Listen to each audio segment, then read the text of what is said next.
हरे कृष्णा।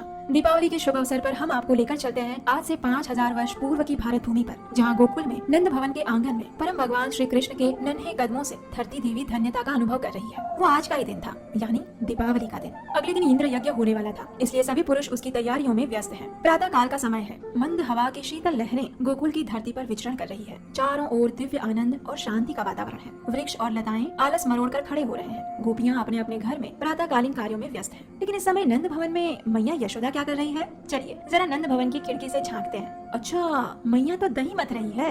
अरे लेकिन नंद भवन में तो इतने सेवक हैं, फिर मैया को क्या जरूरत पड़ गई जो वह स्वयं आज माखन निकालने के लिए बैठ गई? वास्तव में बात ये है कि मैया यशोदा प्रतिदिन गोपियों के उलाहने सुन सुनकर थक गई थी। कभी कोई गोपी आकर कहती, नंद रानी आज तो कृष्ण ने मेरे घर से माखन चुराया है। तो फिर कोई कहती, अरे नंद रानी क्या तुम अपने लल्ला को खाना नहीं देती जो वो आज भी मेरे घर में अपने मित्रों के साथ माखन चुराने आ गया था? बस गोपियों की ये सारी बातें सुनकर यशोदा मैया ने सोचा कि शायद कृष्ण को मेरे घर में अन्यों का बनाया माखन पसंद नहीं आता होगा, इसलिए आज मैं स्वयं ही उसके लिए स्वादिष्ट माखन बनाऊंगी। ये सोचकर यशोदा मैया ने नंद महाराज की कुल 9 लाख गायों में से 8 गायों को चुना था, जिनको विशेष प्रकार की सुगंधित घास खिलाई गई थी और वे दूध भी सुगंधित देती थी। तो आज यशोदा मैया ऐसे विशेष दूध से बने दही से माखन बनाने के लिए बैठी हुई थी। यशोदा मैया के वात्सल्य रस से आप्लावित होकर ऐसे समय में भगवान श्री कृष्ण अपने बाल रूप में वहाँ प्रकट होते हैं। आंखें मलते मलते वो यशोदा मैया के पास आते हैं। अब सुबह उठते ही उनको तो भूख लग गई है, तो क्या किया जाए? तो बस अब कृष्ण चाहते थे कि यशोदा मैया सारे कार्य छोड़कर सबसे पहले उनको अपना दूध पिलाए, और इसलिए उन्होंने यशोदा मैया जिस मथनी से दही मथ रही थी उसे पकड़ लिया। अब ये देखकर मैया यशोदा हंस पड़ी, ये सोचकर कि मेरा पुत्र इतना समझदार हो गया है कि उसे पता चल चुका है कि अगर मथनी पकड़ ली जाए तो मैया अपने आप मथना बंद करके मुझे उठा लेगी। कृष्ण की इस बुद्धिमत्ता पर प्रसन्न होते हुए यशोदा मैया ने बालक कृष्ण को प्रेम पूर्वक अपनी गोद में उठा लिया। उनके वात्सल्य प्रेम की धाराएं दूध बनकर उनके स्तन से बहने लगी और कृष्ण भी इस दिव्य प्रेम के आदान प्रदान का आनंद उठाने लगे। अब ऐसे में अचानक मैया ने देखा कि चूल्हे पर उन्होंने जो गर्म करने के लिए दूध रखा था वो तो उबल कर नीचे गिर रहा है। वास्तव में जब कृष्ण मैया यशोदा का दूध पी रहे थे तो दूध ने सोचा कि मैंने इतनी तपस्या की, 9 लाख गायों में से 8 को चुना गया, उनको उत्तम सुगंधित घास खिलाई गई और उसमें से मुझे बनाया गया। अब हर प्रकार के श्रेष्ठ साधनों द्वारा मेरा निर्माण हुआ है और फिर भी कृष्ण मुझे पीने के बजाय मैया का दूध पी रहे हैं, तो मेरे इस जीवन का क्या लाभ? तो चलो अब मैं आत्महत्या कर लेता हूँ। ये सोचकर दूध अपने पात्र से उछलकर बाहर गिरने लगा। अब यहाँ पर हमें एक बात ये समझनी है कि गोलोक धाम में प्रत्येक वस्तु चिंतामणि और जीवंत है। प्रत्येक कण प्रत्येक वस्तु कृष्ण की सेवा करती है और इसीलिए ये संभव हो पाया था। तो जैसे ही मैया ने देखा कि अरे अरे दूध तो नीचे गिर रहा है, तो तुरंत मैया ने कृष्ण को अपनी गोद से नीचे उतारा और वो स्वयं दूध को चूल्हे से नीचे उतारने के लिए चली गई।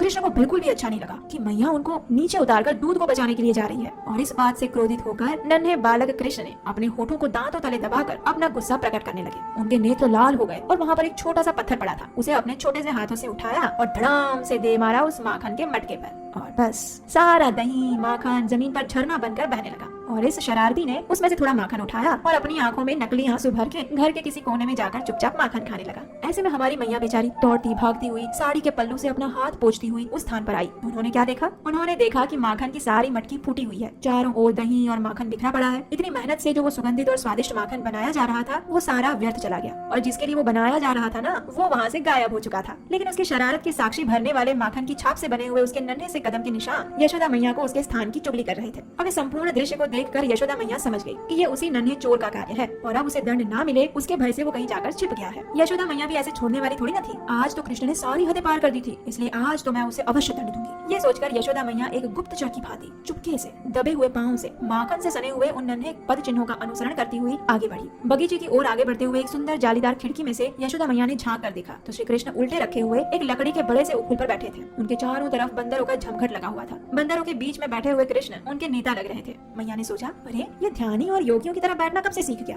मन ही मन में भी मुस्कुराई। उसी वक्त एक शीतल हवा की लहर आई, जैसे वो यशोदा मैया के कानों में कह रही हो, अरे मैया ये तो सभी योगियों का भी परम योगी है, तुम नहीं जानती।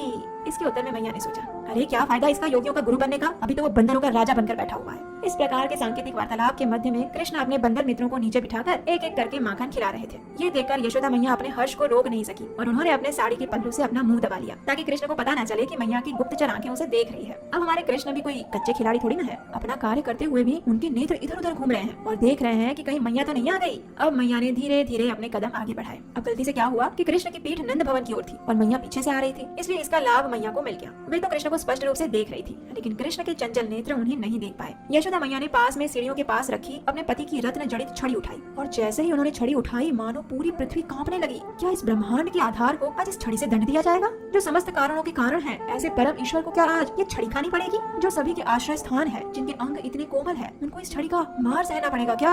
अब देखिए, गलती बड़ी की है तो सजा भी तो बड़ी मिलनी चाहिए ना। नहीं नहीं, ये नहीं हो सकता। यशोदा मैया ने सोचा कि मैं इसको छड़ी से पीटूंगी नहीं, लेकिन हाँ, अच्छे से भयभीत अवश्य करूंगी, जिससे कि वो दोबारा ऐसा कार्य ना करे। ये देखकर सभी पर्वत, नदियाँ, पृथ्वी ने राहत की सांस ली। चलो अच्छा है, परम परमेश्वर आज इस छड़ी से बच गए। ऐसे में चुपके से हवा की शीतल लहर ने कृष्ण के कानों में जाकर कह दिया, भगवान सावधान हो जाइए, जिसे आप देख नहीं सकते लेकिन जिनसे आप भयभीत हैं, ऐसी मैया आपके पीछे निकट आ चुकी है। और श्री कृष्ण ने तुरंत पीछे मुड़कर देखा और उसी क्षण उखल पर खड़े हो गए। एक क्षण के लिए उन्होंने मैया के सामने देखा तो उनकी आंखों में दंड देखने को मिला, और दृष्टि को थोड़ा नीचे किया तो हाथ में छड़ी भी दिखाई दी। बस हो गया काम समाप्त। कृष्ण सोचने लगे, क्या मैया सच में मुझे छड़ी से दंडित करेंगी? नहीं नहीं नहीं, मैया ऐसा नहीं कर सकती। उतने में छड़ी के ऊपर जगमगा रहे रत्नों ने कृष्ण के कानों में कहा, भगवान आज तो मैं मैया के हाथों में हूँ, इसलिए मजबूर हूँ, कृपया मुझे क्षमा कर देना। अरे लेकिन यहाँ कृष्ण के पास क्षमा करने का समय कहाँ था? वे तो ऊपर से जोर से ऐसे कूदे मानो अब बस उनके नन्हे चरण ही उन्हें मैया के दंड से बचा सकते थे। एक बार फिर उन्होंने मुड़कर देखा, क्या सच में मैया छड़ी लेकर आ रही है? नहीं नहीं, मैया ऐसा नहीं कर सकती। लेकिन उसी वक्त फिर से हवा की लहर कृष्ण के कानों में आकर कहती है,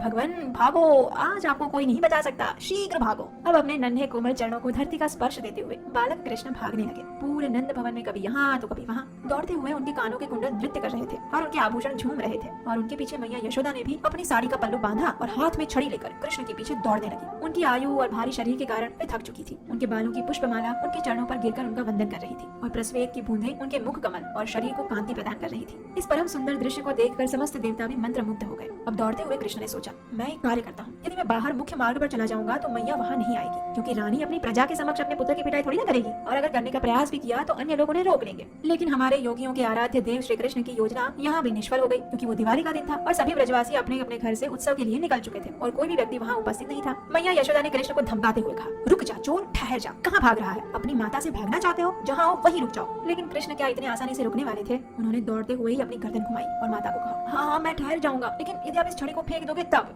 माता ने कहा, यदि तुम्हें दंड का इतना ही भय था तो माखन की मटकी क्यों फोड़ी? और अब समस्त जगत के नाथ ने कपकपाते हुए स्वर में मैया से कहा, ठीक है मैया, आपसे नहीं करूंगा, कृपया आप इस छड़ी को फेंक दीजिए ना। दोनों एक दूसरे के पीछे भाग रहे थे। आखिर अपनी थकान को देखते हुए और कृष्ण की अश्रु मिश्रित याचना को देखकर यशोदा मैया ने छड़ी पीछे छिपा दी, और सभी को छलने वाले कृष्ण आखिरकार मैया द्वारा छले गए। उन्हें लगा कि मैया ने छड़ी फेंक दी है और उन्होंने अपनी भागने की गति को मंद कर दिया। उसी क्षण माता ने अपनी दाई हथेली से उनकी दाई भुजा पकड़ ली। बस अनेक ब्राह्मणों, योगियों, ज्ञानियों और ध्यानियों की पकड़ में न आने वाले भगवान आखिरकार मैया से पकड़े गए। जब कृष्ण पकड़े गए तो उनकी आंखों में अश्रुमाला प्रकट हो गई। काजल से सुशोभित अपनी आंखों को मलते हुए कृष्ण मैया से डरने लगे। उनको इस प्रकार भयभीत देखकर मैया को लगा, यदि मैंने अभी छड़ी नहीं फेंकी तो बालक को कहीं कुछ हो ना जाए। ये सोचकर माता ने छड़ी फेंक दी, लेकिन दंड तो देना ही पड़ेगा ना। तो बस फिर क्या था, जगत के नाथ को उखुल के साथ बांधने के लिए वे कुछ रस्सियां ले आई और उन्हें बांधने लगी। अब देखिए, जिसका ना तो कोई आदि है ना अंत, जो समस्त ज्ञानी और योगियों की आराध्य है, जिनके दृष्टिपात मात्र से इस सृष्टि की रचना और संहार होते हैं, ऐसे पूर्ण परमेश्वर भगवान को बांधने का साहस कौन कर सकता है? जी हाँ, ये केवल मैया यशोदा जैसे उनके परम शुद्ध भक्त ही कर सकते हैं। अरे अरे, लेकिन ये क्या? जैसे जैसे मैया उन्हें बांधने का प्रयास कर रही थी तो ऐसा लग रहा था जैसे ये रस्सी भी मैया को प्रार्थना कर रही थी, मैया ये नन्हे से कोमल अंग है, कृपया इन्हें मत बांधो, इसमें निशान पड़ जाएंगे,